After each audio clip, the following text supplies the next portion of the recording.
Assalamualaikum warahmatullahi wabarakatuh. Saya dari kelompok 7 mau mempresentasikan tentang organisasi dan manajemen industri. Dan perkenalkan, nama saya Alif Yusuf Rangga Maulana, NIM 14123.089. Perkenalkan, nama saya Faisal Akbar dengan NIM 14123000098. Perkenalkan, nama saya Aditya Fandi Pratama dengan NIM 14123.080.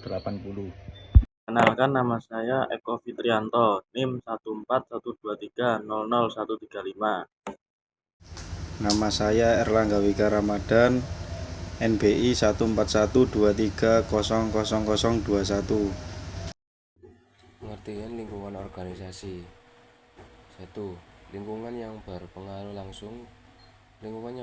langsung terhadap organisasi atau dikenal sebagai lingkungan kerja.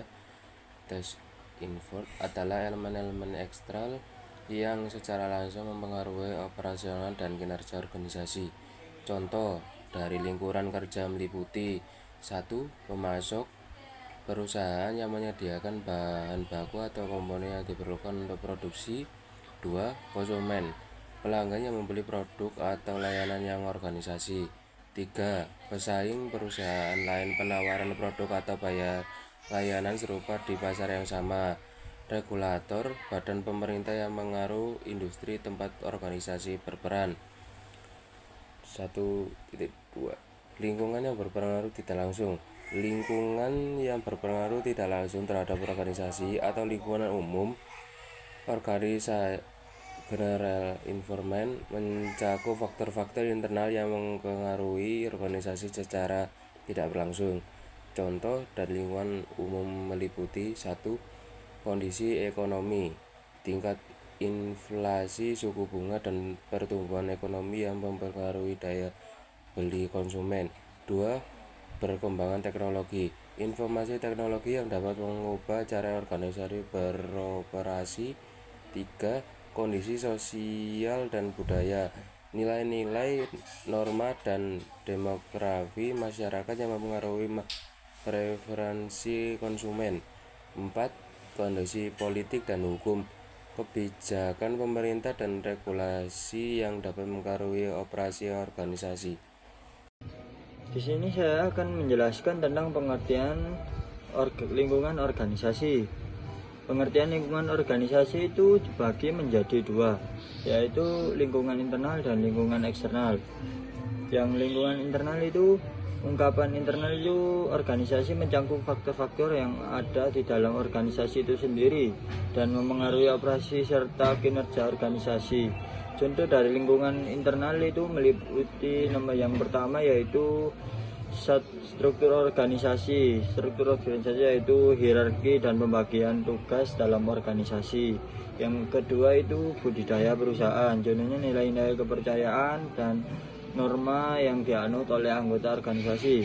Yang ketiga itu sumber daya manusia, yaitu karyawan dan manajemen yang menjalankan operasional organisasi. Yang keempat itu sistem manajemen, proses dan prosedur yang digunakan untuk mengelola operasi organisasi. Yang contoh lingkungan eksternal, lingkungan eksternal itu organisasi yang mencakup semua elemen di luar yang dapat mengaruhi kinerja dan keberhasilan organisasi. Contoh dari lingkungan eksternal meliputi yaitu yang pertama pasar, yang contohnya kondisi pasar dan permintaan konsumen.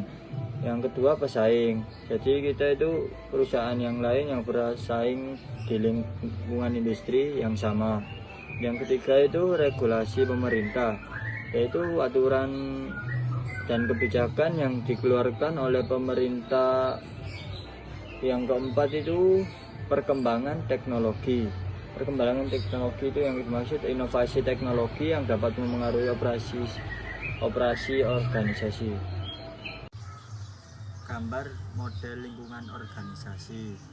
Model lingkungan organisasi menggambarkan bagaimana berbagai elemen lingkungan internal dan eksternal berinteraksi dan mempengaruhi organisasi. berikut yaitu contoh gambaran umum model lingkungan organisasi. Bisa dilihat sendiri ya teman-teman. 2. Teori kepemimpinan. Definisi teori kepemimpinan dan jenis-jenis model kepemimpinan. Teori kepemimpinan adalah konsep dan prinsip yang menjelaskan bagaimana seorang pemimpin dapat mempengaruhi, memotivasi, dan mengarahkan anggota organisasi untuk mencapai tujuan bersama. Jenis-jenis model kepemimpinan.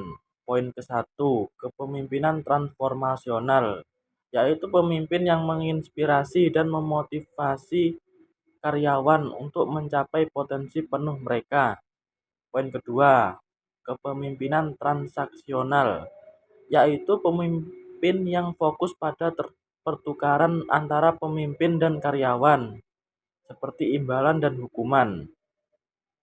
Poin ketiga, kepemimpinan situasional, yaitu pemimpin yang menyesuaikan gaya kepemimpinan mereka berdasarkan situasi dan kebutuhan karyawan.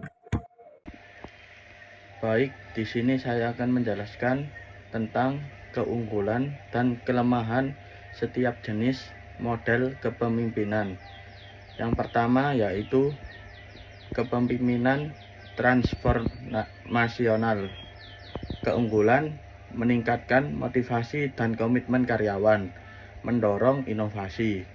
Kelemahan memerlukan pemimpin yang karismatik dan inspiratif, dapat menyebabkan kelelahan pada pemimpin. Yang kedua, kepemimpinan transaksional.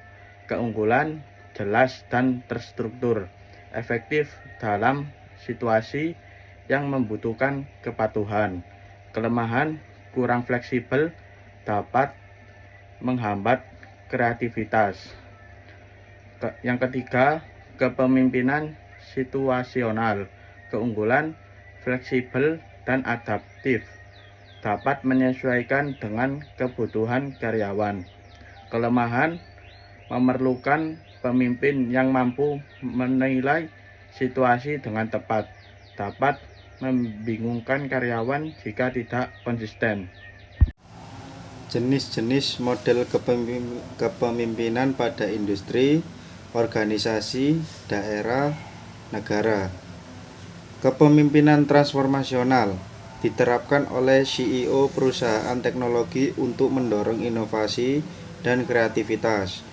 Kepemimpinan transaksional diterapkan oleh manajer pabrik untuk memastikan kepatuhan terhadap prosedur operasional standar.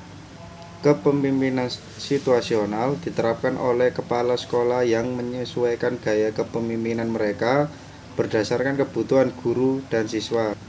Sekian, terima kasih presentasi dari kelompok kami. Kurang lebihnya mohon maaf. Wassalamualaikum warahmatullahi wabarakatuh.